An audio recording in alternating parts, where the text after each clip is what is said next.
All right. Share screen with your... No. All right, so... I'm back. Back at it again with that trying not to get distracted. Trying to stay focused. Keep my eye on the ball. The reading ball. All right, so I'm just going to go ahead and get started, I suppose. Today we are reading Rosa Luxemburg's Reform and Revolution. I think I'm only going to end up reading half of it today. I have known about this book or this reading for like almost 10 years, and I've just never read it. Make that what you will. I read Emma Goldman's essays on anarchism, but never got around to reading Rosa Luxemburg, even though when I was, paying attention to all the anarchist stuff online, Luxemburg came up quite often. So,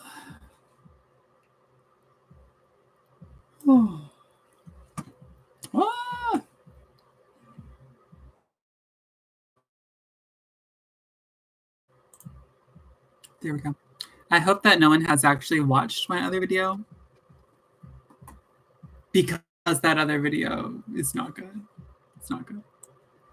I'm going to try to do way less burping and being like goofy and weird. I'm going to try to just do the reading. Just get it done.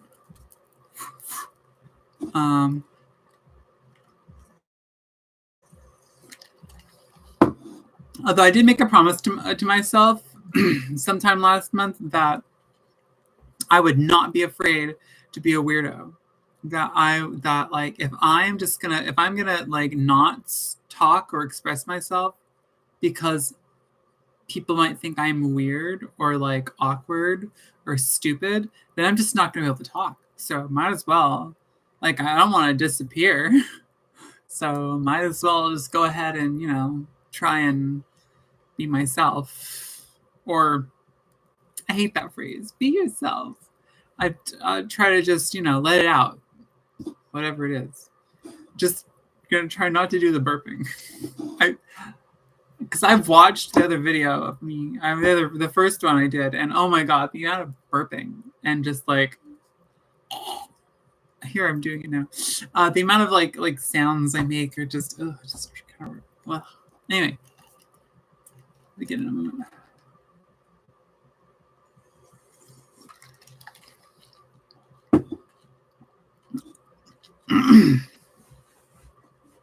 All right, it's Rosa Luxemburg's Reform or Revolution. Introduction. At first view, the title of this work may be found surprising. Can the social democracy be against reforms? Can we contrapose the social revolution, the transformation of the existing order, our final goal, to social reforms? Certainly not.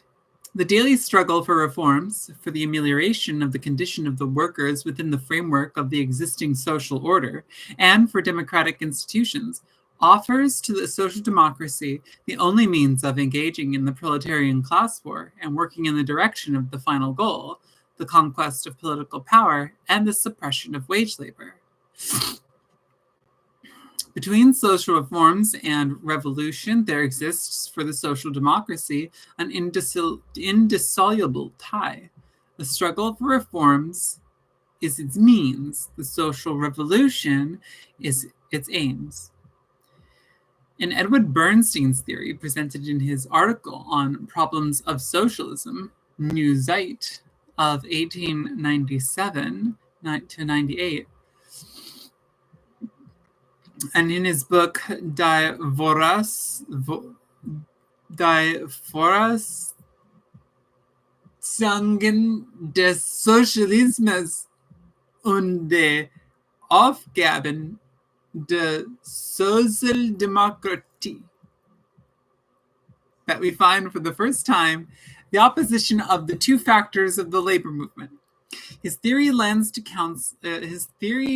counsel us to renounce the social transformation, the final goal of social democracy, and inversely, to make of social reforms the means of class struggle, its aim. Bernstein himself has very clearly and characteristically formulated this viewpoint when he wrote, "The final goal, no matter what it is nothing. The movement is everything." But since the final goal of socialism constitutes the only decisive factor distinguishing the social democratic movement from bourgeois democracy and from bourgeois radicalism, the only factor transforming the entire labor movement from a vain effort to repair the capitalist order into a class struggle against this order, for the suppression of this order. The question. Wait, hold on, let me reread that. But since the final goal of socialism constitutes the only decisive factor distinguishing the social democratic movement from bourgeois democracy and from bourgeois radicalism, the only factor transforming the entire labor movement from a vain effort to repair the capitalist order into a class struggle against this order, for the suppression of this order, the question, reform or revolution, as it is posed by Bernstein, equals for the social democracy the question to be or not to be. In the controversy with Bernstein and his followers, everybody in the party ought to understand clearly it is not a question of this or that method of struggle, or the use of this or that set of tactics, but of the very existence of the social democratic movement. Upon a casual consideration of Bernstein's theory, this may appear like an exaggeration. Does he not continually mention the social democracy? Does he not continually mention the social democracy and its aims? Does he not repeat again and again in very explicit language that he too strives toward the final goal of socialism, but in another way? Does he not stress particularly that he fully approves of the present practice of the social democracy? That is all true, to be sure. It is also true that every new movement, when it first elaborates its theory and policy, begins by finding support in the preceding movement, though it may be in direct contradiction with the latter. It begins by suiting itself to the forms found at hand and by speaking the language spoken here too. In time, the new grain breaks through the old husk. The new movement finds its forms and its own language. To expect an opposition against scientific socialism at its very beginning, to express itself clearly, fully, and to the last consequence to the subject of its real content, to expect it to deny openly and bluntly the theoretic basis of the social democracy would amount to underrating the power of scientific socialism. Today, he who wants to pass as a socialist and at the same time declare war on Marxian doctrine, the most stupendous product of the human mind in the century, must begin with involuntary esteem for Marx. He must begin by acknowledging himself to be his disciple, by seeking in Marx his own teachings the point of support for an attack on the latter, while he represents this attack as a further development of Marxian doctrine. On this account, we must, unconcerned by its outer forms, pick out the sheathed kernel of Bernstein's theory. This is a matter of urgent necessity for the broad layers of the industrial proletariat in our party. No coarser insult, no baser aspiration can be thrown against the workers than the remarks, "Theocratic controversies are only for academic."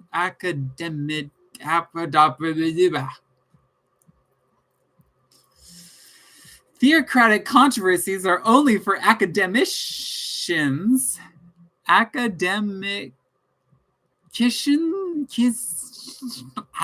Oh man, this is really screwing me up. That word. Oh boy. Somebody tell me how to say it. God damn. Sorry. Theocratic controversies are only for academicians. Academicians. Some time ago, LaSalle said, "Only when science and the workers these opposite poles of society, become one, will they crush in their arms of steel all obstacles to culture. The entire strength of the modern labor movement rests on theoretic knowledge.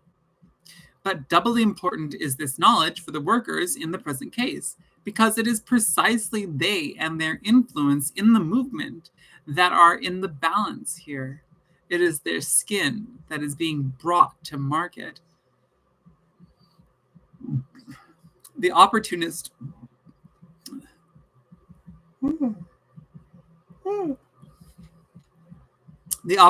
theory in the party, the theory formulated by Bernstein, is nothing else than an unconscious attempt to assure predominance to the petty bourgeois elements that have entered our party, to change the policy and aims of our party in their direction.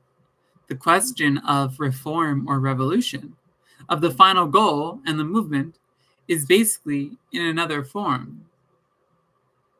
But the question of the petty bourgeois and proletarian character of the labor movement.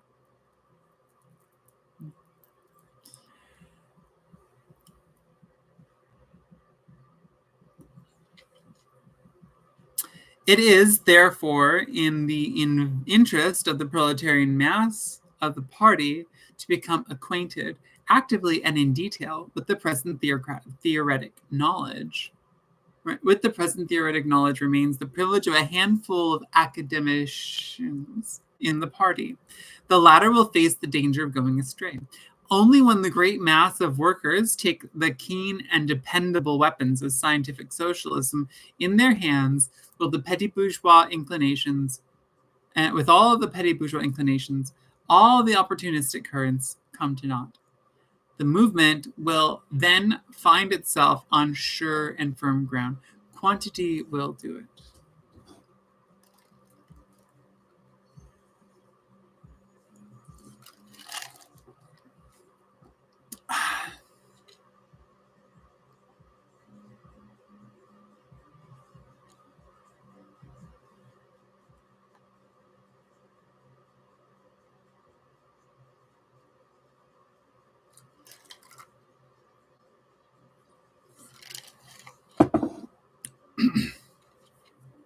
I wonder, though, if the great mass of workers were to take the keen and dependable weapons of scientific socialism in their own hands, would all the petty bourgeois inclinations and the opportunistic currents come to naught? I don't know. I mean, I suppose there's a decent amount of what's it called? Maybe wouldn't be a lot of room for petty bourgeois ambitions, right? If the masses, if the majority, in some sense, of the working class were to take the keen independent, take up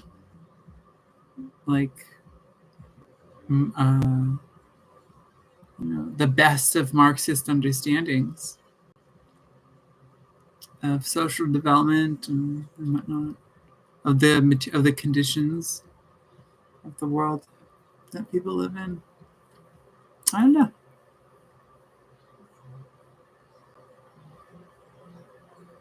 I wonder if there's anything missing from that equation. If that's too simple a statement. I gotta say, I fucking love Rosa Luxemburg's writing, though. She's a gorgeous writer.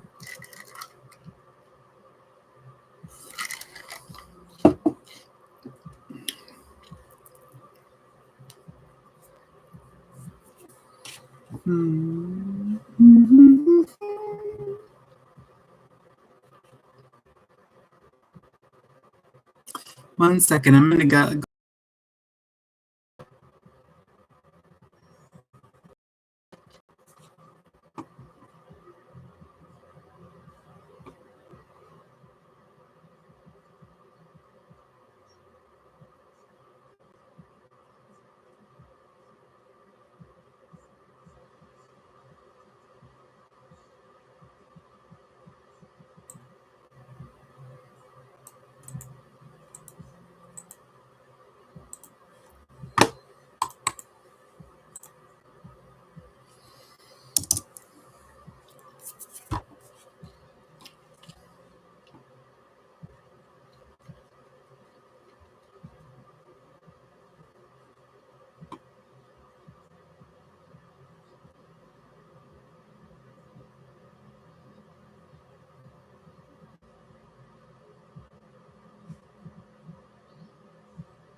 Yeah, those are important ideas.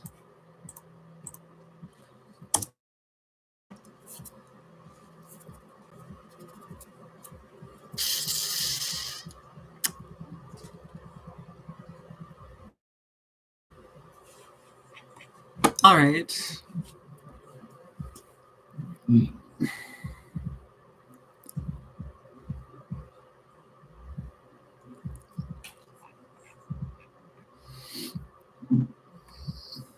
So far, so good.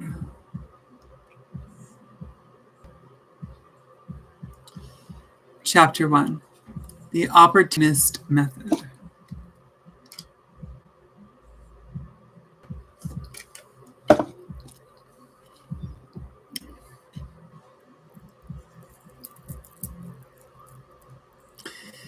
If it is true that theories are only the image of the phenomena of the exterior world in the human consciousness, it must be added concerning Edward Bernstein's system that theories are sometimes inverted images. Think of a theory of instituting socialism by means of social reforms in the face of the complete stagnation of the reform movement in Germany. Think of a theory of trade union control. Consider the theory of winning a majority in Parliament after the revision of the Constitution of Saxony in the view of the most recent attempts against universal suffrage. However, the pivotal point of Bernstein's system is not located in his conception of the practical tasks of social democracy. It is found in his stand on the course of the objective development of capitalist society, which in turn is closely bound to his conception of the practical tasks of the social democracy.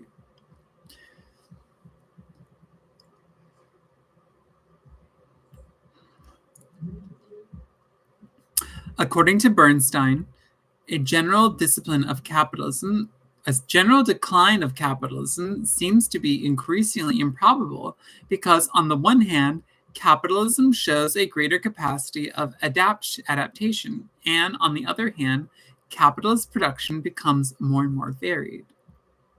The capacity of capital to adapt itself, says Bernstein, is manifested first in the disappearance of general crises resulting from the development of the credit system, employers' organizations, wider means of communication, and informational services. It shows itself, secondly, in the tenacity of the middle classes, which hails from the growing differentiation of the branches of production and the elevation of vast layers of the proletariat to the level of the middle class. It is further proved, argues Bernstein, by the amelioration of the economic and political situation of the proletariat as a result of its trade union activity. From this theoretic stand is derived the following general conclusion about the practical work of the social democracy. The latter must not direct its daily activity towards the conquest of political power, but toward the betterment of the condition of the working class within the existing order. It must not expect to institute socialism as a result of a political and social crisis, but should build socialism by means of the progressive extension of social control and the gradual application of the principle of cooperation. Bernstein sees nothing new in his theories. On the contrary, he believes them to be in agreement with certain declarations of Marx and Engels. Nevertheless, it seems to us that it is difficult to deny that they are in formal contradiction with the conceptions of scientific socialism. If Bernstein's revisionism merely consisted in affirming that the march of capital development is slower than was thought before, he would merely be presenting an argument for adjourning the conquest of power by the proletariat, on which everybody agreed up to now. Its only consequence would be a slowing up of the pace of the struggle. But that is not the case. What Bernstein questions is not the rapidity of the development of capitalist society, but the march of the development itself, and consequently the very possibility of a change to socialism. Socialist theory up to now declared that the point of departure for a transformation to socialism would be a general and catastrophic crisis. We must distinguish in this outlook two things: the fundamental idea and its exterior form. The fundamental idea consists of the affirmation that capitalism, as a result of its own inner contradictions, moves toward a point when it will be unbalanced, when it will simply become impossible. There were good reasons for conceiving that juncture in the form of a catastrophic general commercial crisis, but that is of secondary importance when the fundamental idea is considered. The scientific basis of socialism rests, as is well known, on three principal results of capitalist development. First, on the growing anarchy of capitalist economy, leading inevitably to its ruin. Second, on the progressive socialization of the process of production, which creates the germs of future social order. Hold on here. Let's start that over.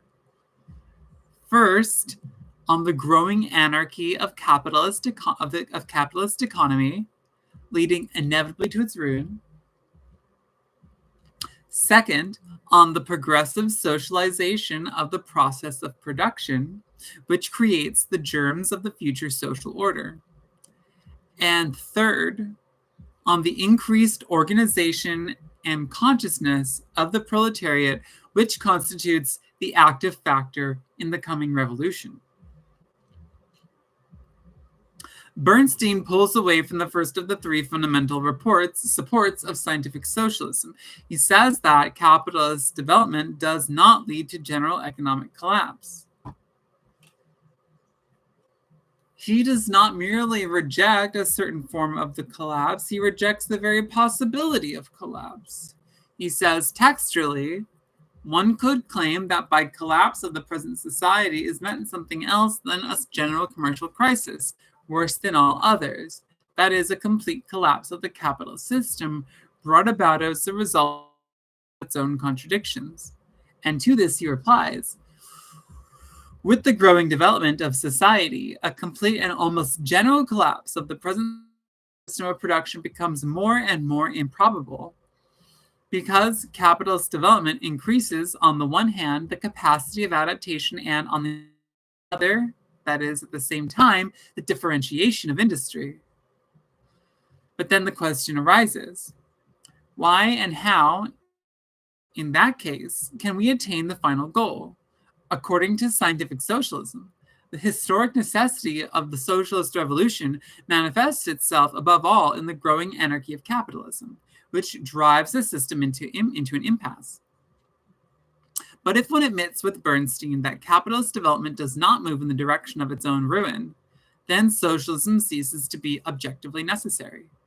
There remain the other two mainstays of the scientific explanation of socialism, which are also said to be consequences of capitalism itself: the socialization of the process of production and the growing consciousness of the proletariat.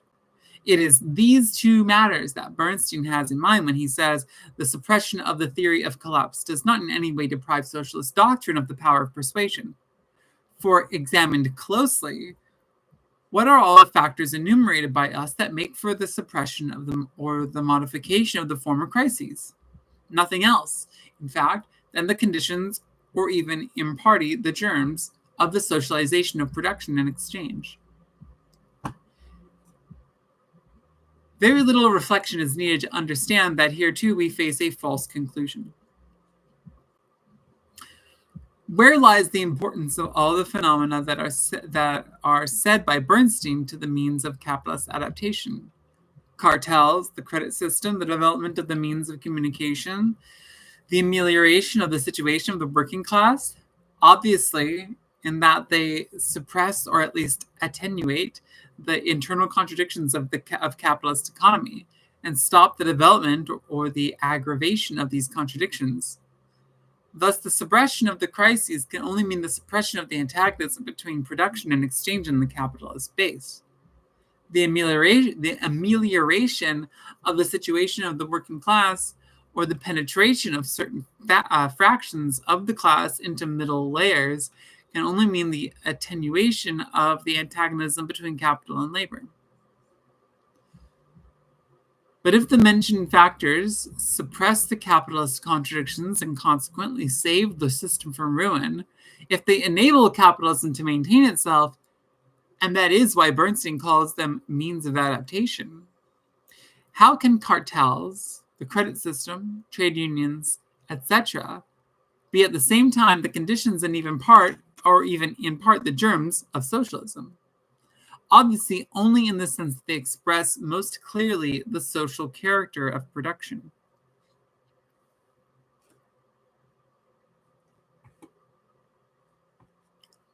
But by presenting it in its capitalist form, the same factors render superfluous inversely and in the same measure the transformation of this socialized production into socialist production. That is why they can be the germs of or conditions of a socialist order only in a theoretic sense and not in an historic sense. They are phenomena which, in the light of our conception of socialism, we know to be related to socialism, but which, in fact, not only do not lead to a socialist revolution, but render it, on the contrary, superfluous. There remains one force making for socialism, the class consciousness of the proletariat. But it too is in the given case. Not the simple intellectual reflection of the growing contradictions of capitalism and its approaching decline. I've read that. I tried to make up for what looks like a mistake.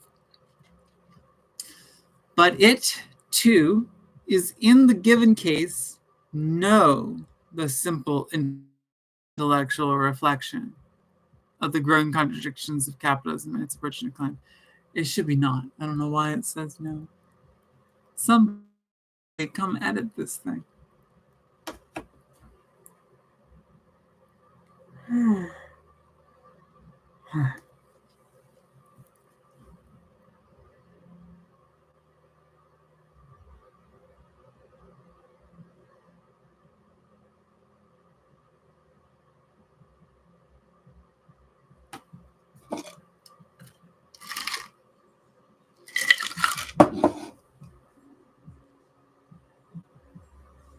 I'm going to need more water, but not at this moment.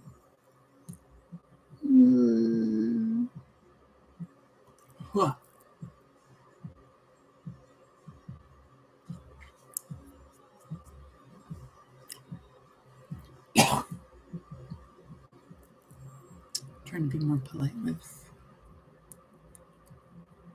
all my weird sounds and noises. Trying to be more polite. Being a weird human being. Wow. My hair looks kind of cool in this light.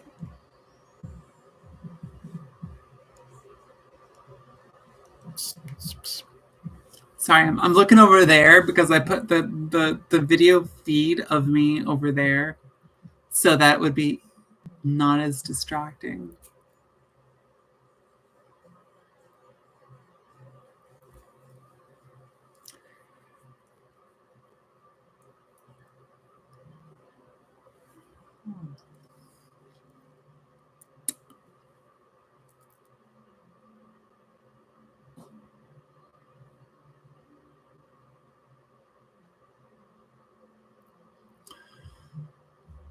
It is now no more than an ideal whose force of persuasion rests only on the perfection attributed to it.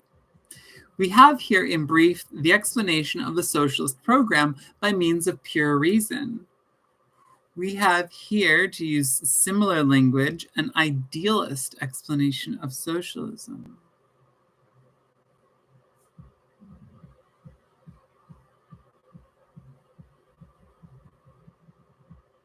I'm going to go back a second.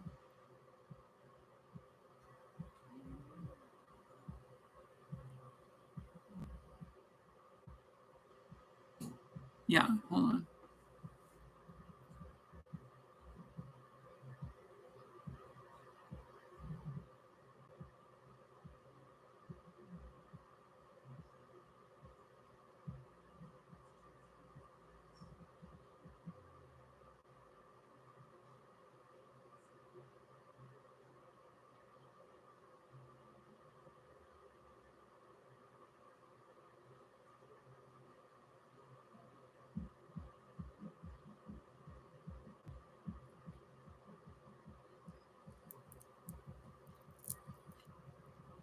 But if the mentioned factors suppress the capitalist contradictions and consequently save the system from ruin, if they enable capitalism to maintain itself, and that is why Bernstein calls them means of adaptation, how can cartels, the credit system, trade unions, etc., be at the same time the conditions and even in part the germs of socialism? Obviously, only in the sense that they express most clearly the social character of production. But by presenting it in its capitalist form, the same factors render superfluous, inversely, in the same measure, the transformation of this socialized production into socialist production. Hold on. But by presenting it in its capitalist form, the same factors render superfluous, inversely, the same measure, the transformation of this socialized production into socialist production. That is why they can be the germs of or conditions of a socialist order only in a theoretic sense and not in an historic sense. They are phenomena which, in the light of socialism, we know to be related to socialism, but which, in fact, not only do not lead to socialist revolution, but render it, on the contrary, superfluous. There remains one force making for socialism, the class consciousness of the proletariat, but it too is given, but sorry, one second.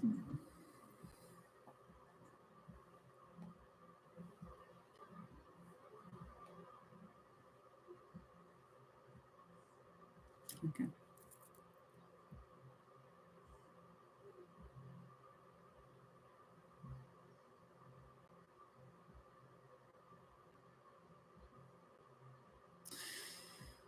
There remains one force for making socialism, the class consciousness of the proletariat, but it, too, is in the given case not the simple intellectual reflection of the growing contradictions of capitalism and its approaching decline.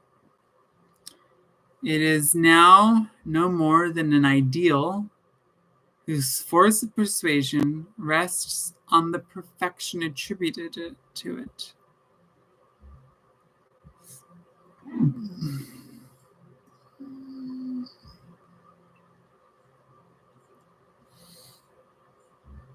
Right, right.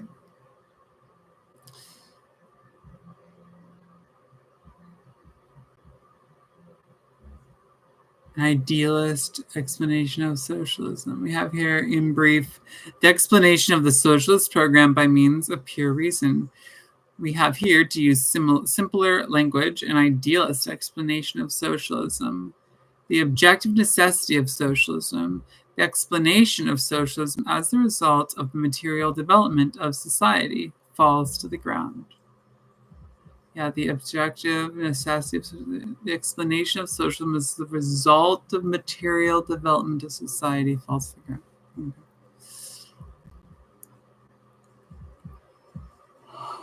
Oh.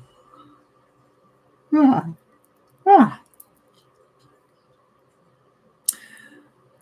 Revisionist theory thus places itself in a dilemma. Either the socialist transformation is, as we admitted up to now, the consequence of the internal contradictions of capitalism, and with the growth of capitalism will develop its inner contradictions, resulting inevitably at some point in its collapse. In that case, the means of adaptation are ineffective and the theory of collapse is correct. Or the means of adaptation will really stop the collapse of the capitalist system and thereby enable capitalism to maintain itself by suppressing its own contradictions. In that case, socialism ceases to be a historic necessity. It then becomes anything you want to call it, but it is no longer the result of the material development of society. The dilemma leads to another. Either revisionism is correct in its position on the course of capitalist development, and therefore the socialist transformation of society is only a utopia, or socialism is not a utopia, and the theory of means of adaptation is false. There is the question in a nutshell.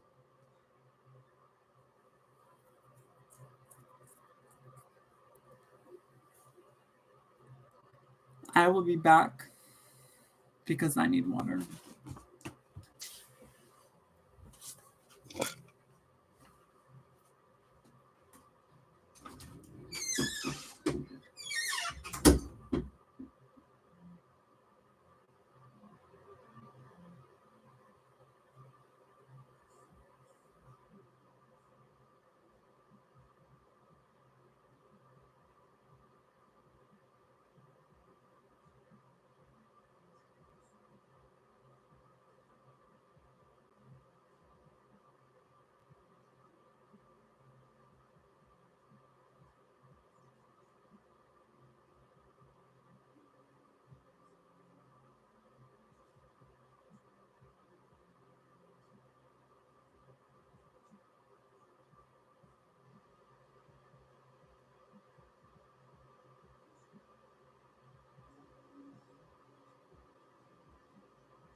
All right.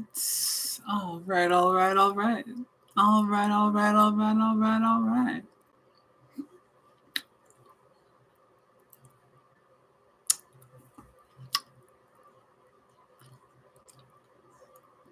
Yeah, I'm sorry. I can't do it. It looked weird. Sorry, my face looked really bizarre from this side right here. I mean, I'm sure anyone watching. God, I hope no one's watching. Anyone watching would see the face, but it was like really vicious looking. Yeah.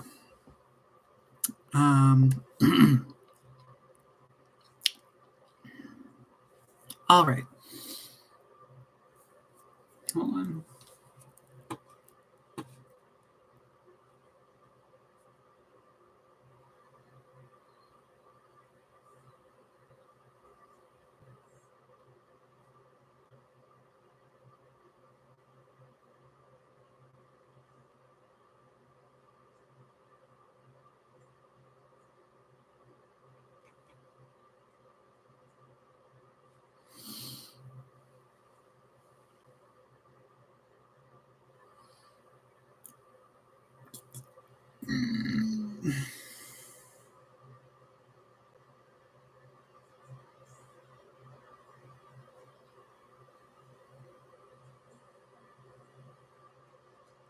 All right, so let me just go over some stuff in this chapter and then I'll move on.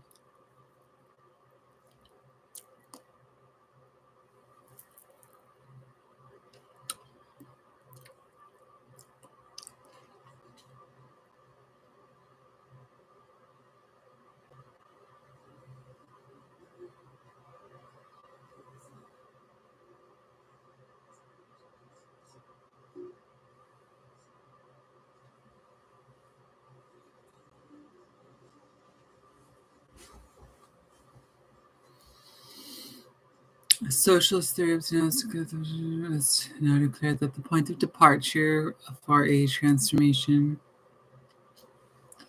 to socialism would be a general and catastrophic crisis. Fundamental idea, because it's right, because like generally, even though that's often how it was conceived and talked about, right? That it's that there'll be one big, massive, mega conflict, and then society would have to like, oh no, we must do the socialism now.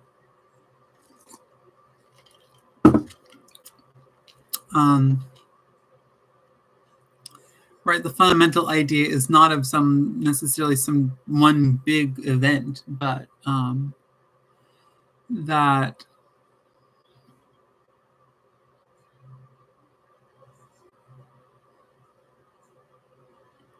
the development of increasing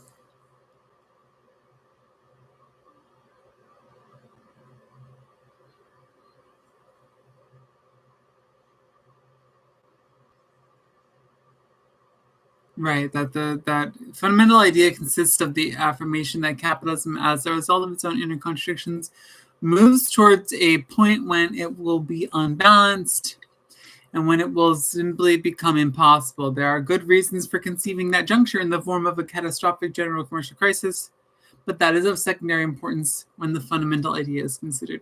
Yes. Yes.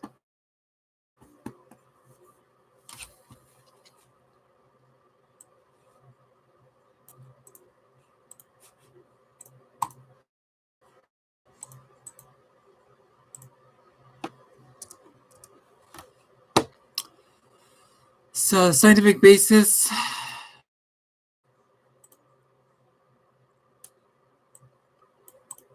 This is important. The scientific basis of socialism rests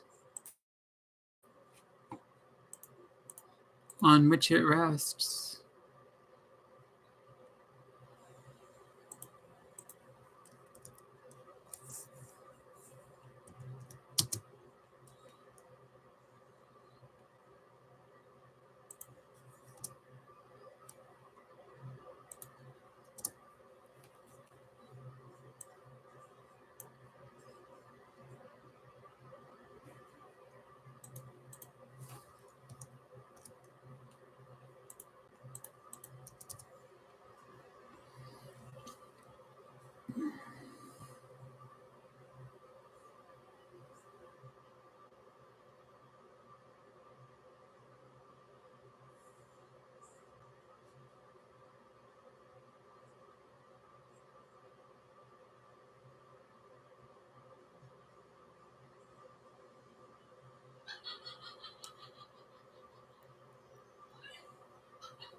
Yeah, so the three bases of socialism, according to Luxemburg, three scientific bases of socialism, as Luxemburg puts it, is on the growing anarchy of the capitalist economy that will eventually lead to its ruin, which we can think of as this fundamental idea affirmed earlier that there are inner contradictions that are continuously pushing capitalism towards some type of of being more and more unbalanced and untenable, unsustainable.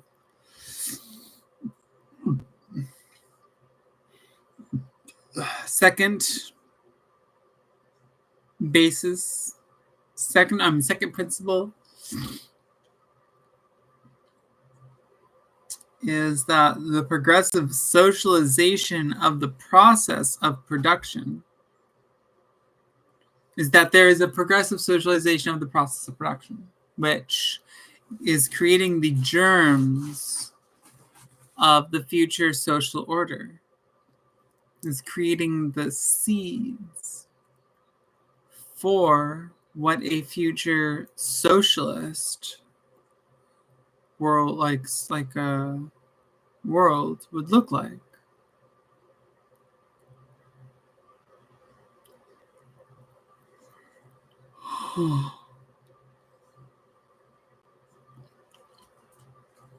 And third, that the increased organization and consciousness of the proletarian class, which constitutes the active factor in the coming revolution. So it is increased organization and consciousness of the proletarian class, which is like the main factor in in the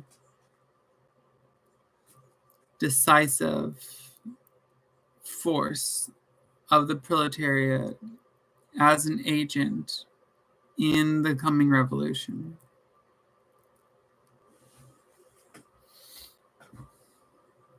In the struggle for socialism, probably.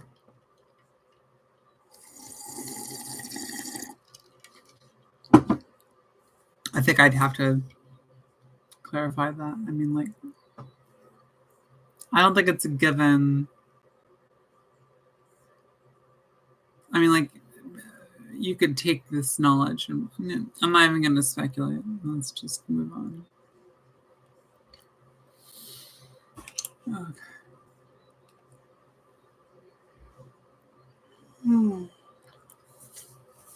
So Bernstein pulls away from the first of the three fundamental supports. So that's the big thing, right? Is so that Bernstein is like, hey, it's not going to fall apart.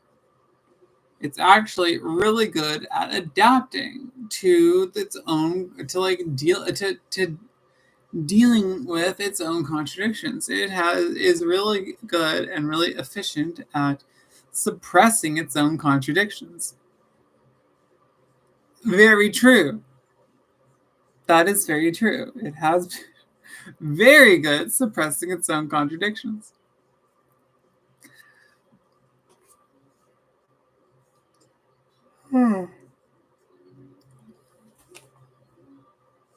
But that doesn't necessarily mean that there isn't going to be the continuation of and the deepening of its contradictions won't lead to some kind of instability and ultimately collapse of the system. You can't know beforehand that that's not possible.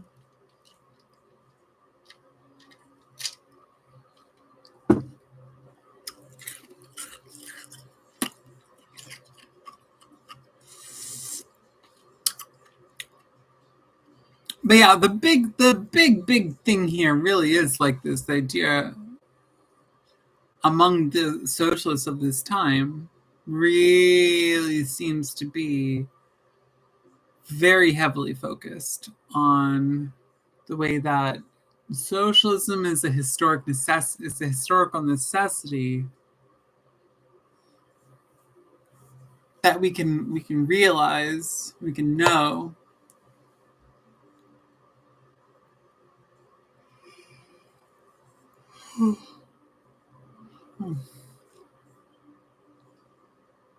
Hmm.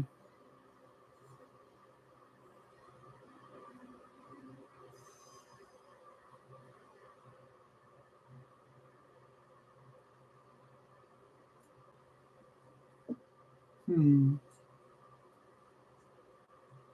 Sorry, I'm very tired. Let's move on. Yeah, wait, hold on. Let me just go over this.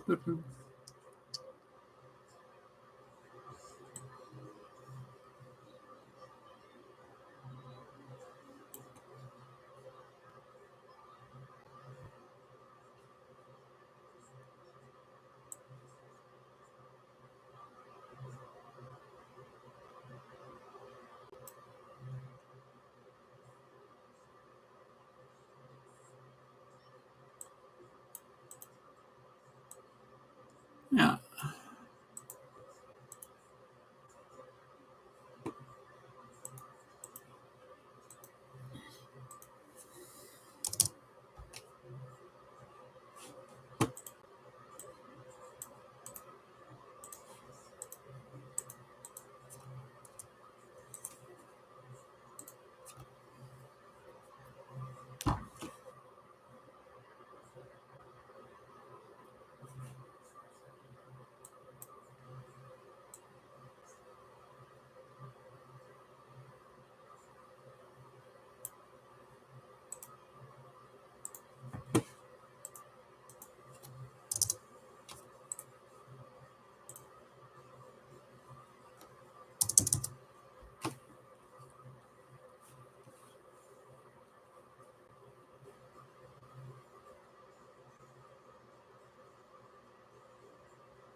Yeah, I put too much quoting, and here I'm not reading.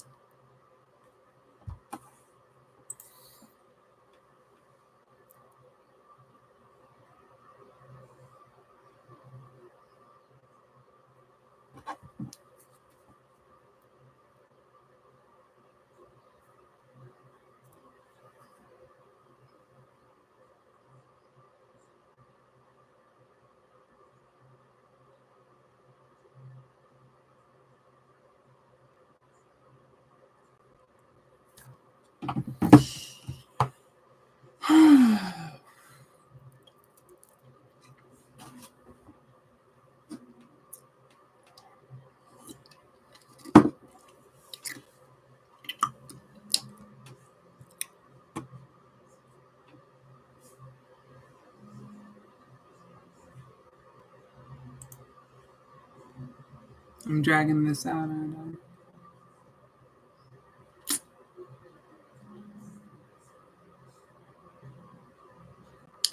Oh, I wasted almost 20 minutes not reading.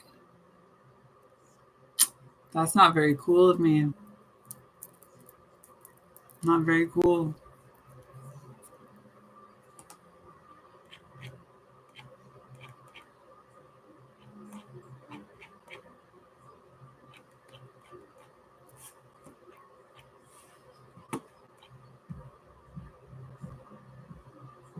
Chapter 2, The Adaptation of Capital. According to Bernstein, the credit system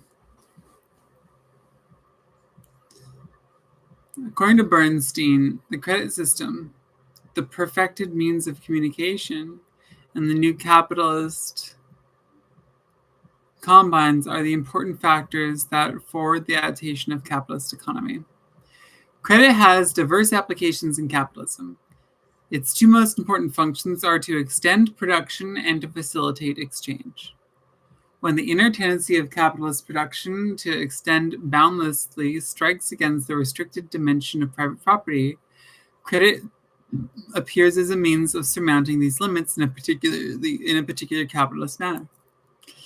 Credit, through shareholding, combines in one magnitude a cap of capital a large number of individual capitals. It makes available to each capitalist the use of other capitalists' money in the form of industrial credit. The commercial credit, it accelerates the exchange of commodities and therefore the return of capital into production, and thus aids the entire cycle of the process of production. The manner in which these two principal functions of credit influence the formation of crises is quite obvious. It is true that crises appear as the result of the contradiction existing between the capacity of extension and the tendency of production to increase and the restricted consumption capacity of the market. Credit is precisely, in the view of what was stated above, the specific means that makes this contradiction break out as often as possible. To begin with, it increases disproportionately the capacity of the extension of production and thus constitutes the inner motive force that is constantly pushing production to exceed the limits of the market. But credit strikes from two sides. After having as a factor of the process of production provoked overproduction, credit as a factor of exchange destroys, during the crisis, the very productive forces it itself created.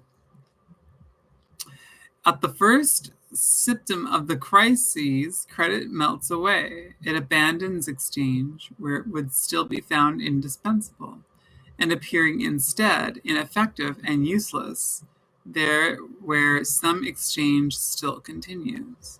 It reduces to a minimum the consumption capacity of the market. Besides having these two principal results, credit also influences the formation of crises in the following ways. It constitutes the technical means of making available to the entrepreneur the capital of their owners. It stimulates at the same time the bold and unscrupulous utilization of the property of others. That is, it leads to speculation. Credit not only aggravates the crisis in its capacity as a disassembled means of exchange, it also helps to bring and extend the crisis by transforming all exchange into an extremely complex and artificial mechanism that, having a minimum of metallic money as a real base, is easily disarranged at the slightest occasion. As we see that credit, instead of being an instrument for the suppression of the attenuation of crisis, is on the contrary a particularly mighty instrument for the formation of crises. It cannot be anything else.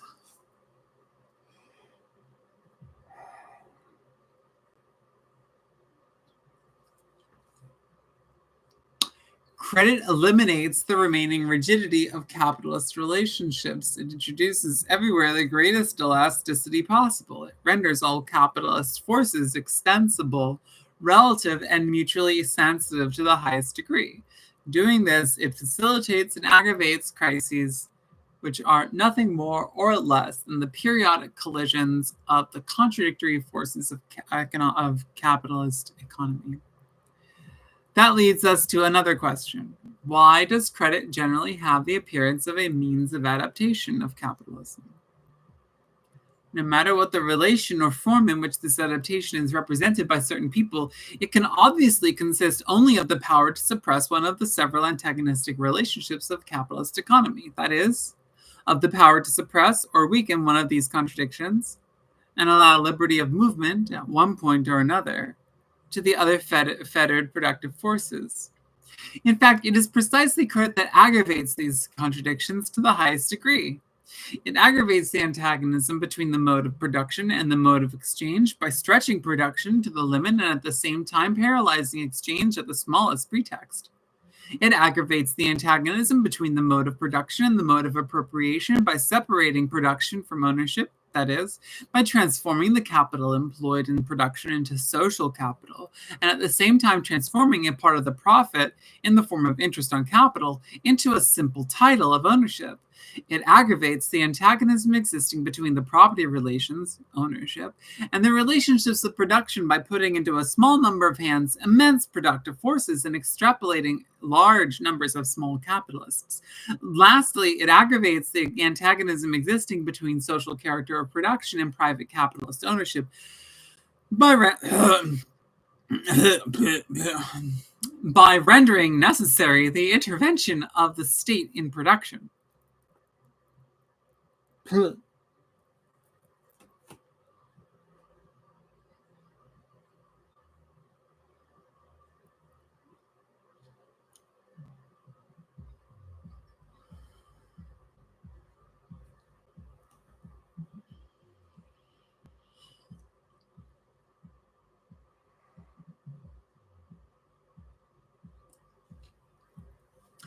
In short, credit reproduces all the fundamental antagonisms of the capitalist world.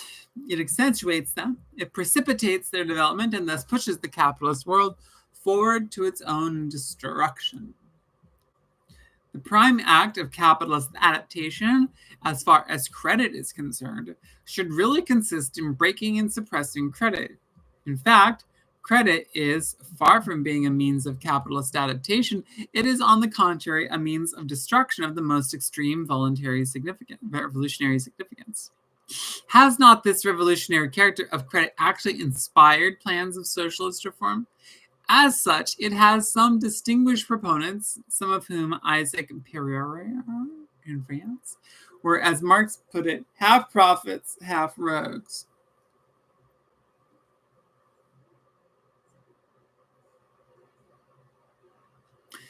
Just as fragile as the second means of adaptation, employers' organizations, according to Bernstein, such organizations will put an end to anarchy of production and do away with crises through their regulation of production.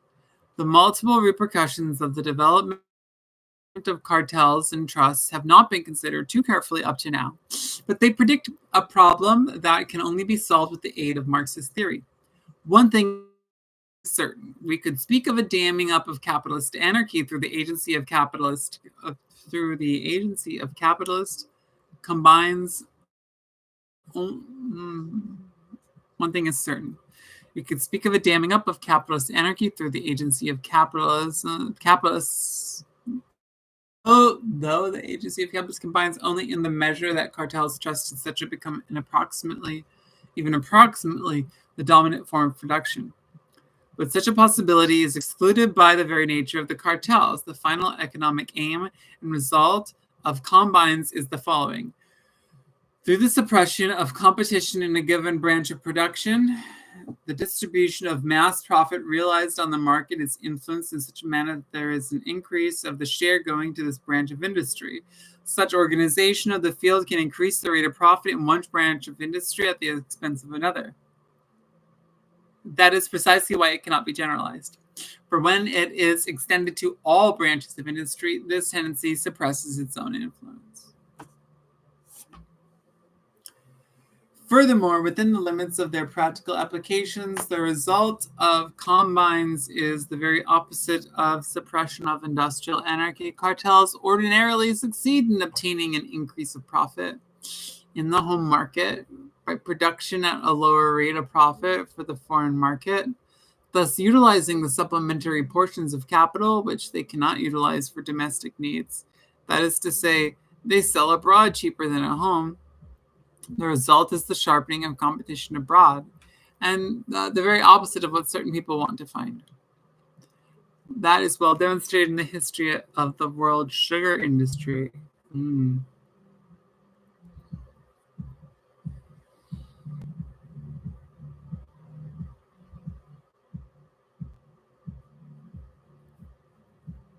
Someone's playing Reds next door.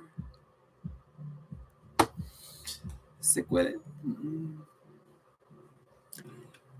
Generally speaking, combines treated as a manifestation of the capitalist mode of production can only be considered a definite phase of capitalist development. Cartels are fundamentally nothing else than a means resorted to by the capitalist mode of production for the purpose of holding back the fatal fall of the rate of profit in certain branches of production. What method do cartels employ for this end? That of keeping inactive a part of the accumulated capital. That is, they use the same method which in another form is employed in crisis. The remedy and the illness resemble each other like two drops of water. Indeed, the first can be considered the lesser evil only up to a certain point.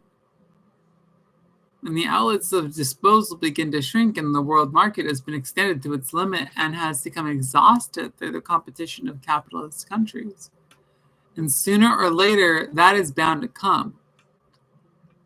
Then the forced partial idleness of capital will reach such dimensions that the remedy will become transformed into a malady, and capital, already pretty much socialized through regulation, will tend to revert again to the form of individual capital. In the face of the increased difficulties of finding markets, each individual portion of capital will prefer to take its chances alone. At that time, the large regulating organizations will burst like soap bubbles and give way to aggravated competition.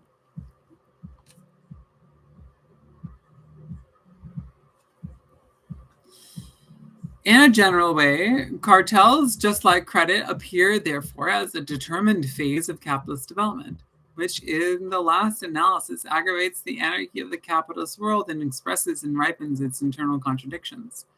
Cartels aggravate the antagonism existing between the modes of production and exchange by sharpening the struggle between the producer and consumer.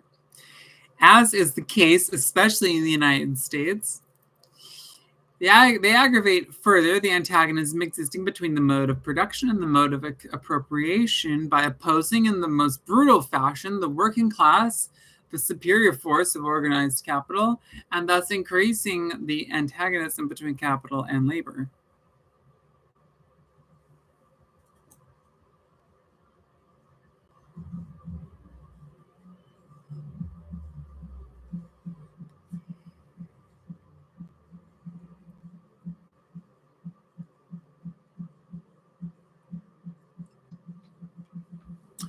Finally, capitalist combination aggravates the contradiction existing between the international character of capitalist world economy and the national character of the state, insofar as they are always accompanied by a general tariff war, which sharpens the differences among the capitalist states. We must add to this the decidedly revolutionary influence exercised by cartels on the concentration of production, technical progress, etc. In other words, when evaluated from the angle of their final effect on capitalist economy, cartels and trusts fail as means of adaptation. They fail to attenuate the contradictions of capitalism. On the contrary, they appear to be an instrument of greater anarchy. They encourage the further development of the internal contradictions of capitalism. They accelerate the coming of a general decline of capitalism. But if the credit system, cartels, and the rest do not suppress the anarchy of capitalism, why have we not had a major commercial crisis for 2 decades since 1873? Is this not a sign that, contrary to Marx's analysis, capitalist mode of production has adapted itself, at least in a general way, to the needs of society? Hardly had Bernstein rejected, in 1898, Marx's theory of crisis, when a profound general crisis broke out in 1900. While 7 years later, a new crisis beginning in the United States hit the world market, facts proved the theory of adaptation to be false. They showed at the same time that the people who abandoned Marx's theory of crisis only because no crisis occurred within a certain space of time merely confused the essence of this theory with one of its secondary exterior aspects, the 10-year cycle. The description of the cycle of modern capitalist industry as a 10-year period was, to Marx and Engels in 1860 and 70, only a simple statement of facts. It was not based on a natural law, but on a series of given historical circumstances that were connected with the rapidly spreading activity of young capitalism. The crisis of 1825 was, in effect, the result of the extensive investment of capital in the construction of roads, canals, gasworks, which took place during the preceding decade, particularly in England, where the crisis broke out.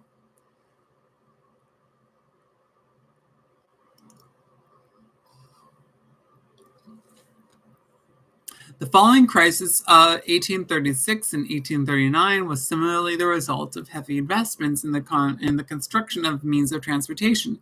The crisis of 1847 was provided by the feverish building of railroads in England from 1844 to 1847. In 3 years, the British Parliament gave railway concessions to the value of $15 billion. In each of these 3 mentioned cases, a crisis came after new bases of capitalist development were established. In 1857, the same result was brought by abrupt opening of new markets in European industry in America and Australia, while the discovery of the gold mines and the extensive construction of rail lines, especially in France, where the example of England was closely imitated. From 1852 to 1856, new railway lines to the value of 1,550 million francs was built in France alone. And finally, we have the crisis of 1873, a direct consequence of the first boom of large industry in Germany and Austria, which followed the political events of 1866 and 1871. So that up to now, the sudden extension of the domain of capitalist economy, and not its shrinking, was each time the cause of the commercial crisis. That international crisis repeated themselves precisely every 10 years. It was a purely exterior fact, a matter of chance. The Marxist formula for crisis presented by Engels and Anti-Düring and by Marx in the first and third volume of Capital applies to all crises only in the measure that it uncovers their international mechanism and their general basic causes.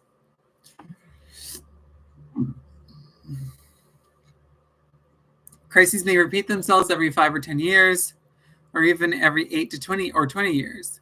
But what proves best the falseness of Bernstein's theory is that it is in the countries having the greatest development of the famous means of adaptation, credit, perfected communications, and trusts, that the last crisis was most violent.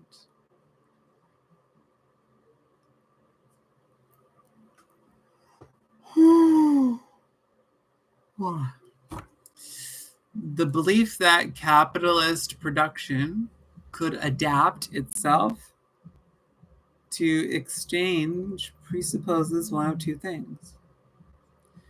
Either the world market can spread unlimitedly, or on the contrary, the development of the productive forces is so fettered that it cannot pass beyond the bounds of the market.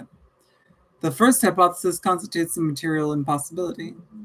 The second is rendered just as impossible by the constant technical progress that daily creates new productive forces in all branches.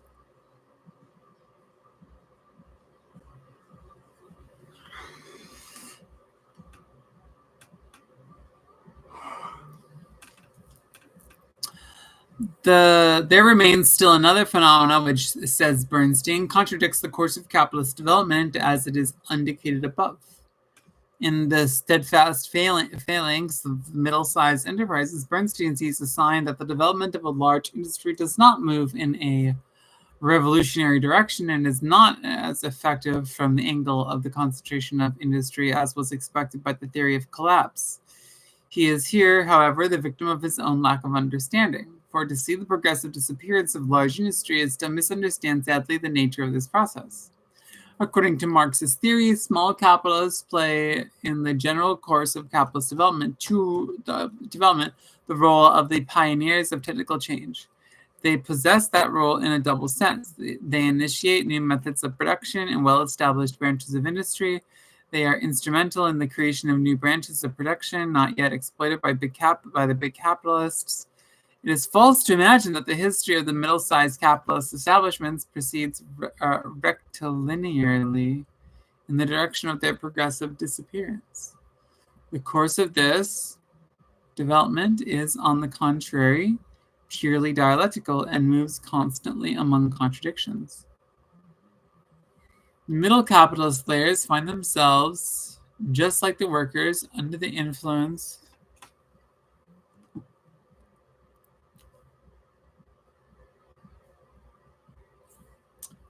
flash flood warning.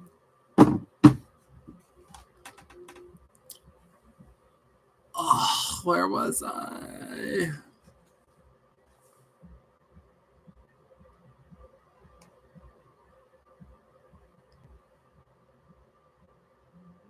Okay. According to Marx's theory, the small capitalists play in the general course of capitalist development the role of pioneers of technical change. They possess that role in a double sense. They initiate new methods of production in well-established branches of industry. They are instrumental in the creation of new branches of production not yet explored by big capitalists. It is false to imagine that the history of the middle-sized capitalist establishments proceeds rectilinearly in the direction of their progressive disappearance. The course of this development is, on the contrary, purely dialectical and moves constantly among contradictions. The middle capitalist layers find themselves, just like the workers, under the influence of two antagonistic tendencies. One ascendant, the other descendant. In this case, the descendant tendency is the continued rise of the scale of production, which overflows periodically the dimensions of the average sized parcels of capital and removes them repeatedly from the terrain of world competition. The ascendant tendency is, first, the periodic depreciation of the existing capital, which lowers again for a certain time the scale of production in proportion to the value of the necessary minimum amount of capital. It is represented, besides, by the penetration of capitalist production into new spheres. A struggle of the average-sized enterprise against big capital cannot be considered a regularly proceeding battle in which the troops of the weaker party continue to melt away directly and quantitatively. It should be rather regarded as a periodic mowing down of the small enterprises, which rapidly grow up again, only be mowed down once more by large industry. The two tendencies play ball with the middle capitalist layers. The descending tendency must win in the end. The opposite is true of the development of the working class. The victory of the descending tendency must not necessarily show itself in the absolute numerical diminution of the middle-sized enterprises. It must show itself first in the progressive increase of the minimum amount of capital necessary for the functioning of the enterprise in the old branches of production. Second, in the constant diminution of the interval of the time during which small capitalists conserve the opportunity to exploit the new branches of production. The result, as far as the small capitalist is concerned, is a progressively shorter duration of his stay in the new industry and progressively more rapid change in the methods of production as a field of investment. For the average capitalist strata, taken as a whole, there is a process of more and more rapid social assimilation and dissimulation. Bernstein knows this perfectly well. He himself comments on this. But what he seems to forget is that this very thing is the law of the movement of the average capitalist enterprise. If one admits that small capitalists are pioneers of technical progress, if it is true that the latter is the vital pulse of the capitalist economy, then it is manifest that the small capitalists are an integral part of capitalist development, which can only disappear together with capitalist development. The progressive disappearance of the middle-sized enterprise in the absolute sense considered by Bernstein means not, as he thinks, the revolutionary course of capital development, but precisely the contrary, the cessation, the slowing up of development, the rate of profit, that is to say, the relative increase of capital, said Marx, is important, first of all, for new investors of capital, grouping themselves independently. And as soon as the formation of capital falls exclusively into a handful of big capitalists, the revivifying fire of production is extinguished. It dies away. I will have to come back to this. I'm actually very tired. I'm tired. I'm not absorbing this well. This is, it's working. I'm reading, but I am not getting everything. And that's no good.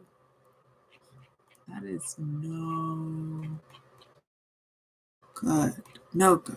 No bueno. No bueno.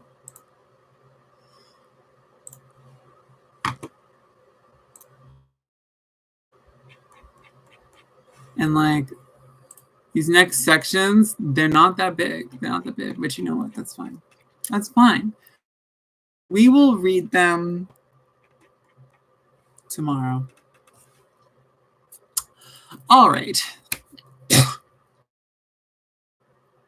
That's it for tonight. It's been good. I need to go over this one again for sure, because I feel like I read this and I almost don't really know what I read, which is never a good sign. That is a bad sign. That means something is wrong. Something is wrong.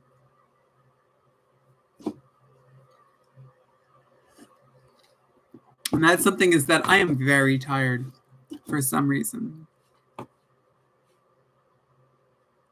Yet to be explained. We'll see. Anyway. Hope I'll feel better tomorrow. We'll see. All right, I'm going to go ahead and stop this. I hope that if someone is watching this, that they enjoyed it somehow. I know I'm going to enjoy listening to it because, as it turns out, for some strange reason, the sound of my own voice is extremely good for going to sleep. So, good night, ladies and gentlemen.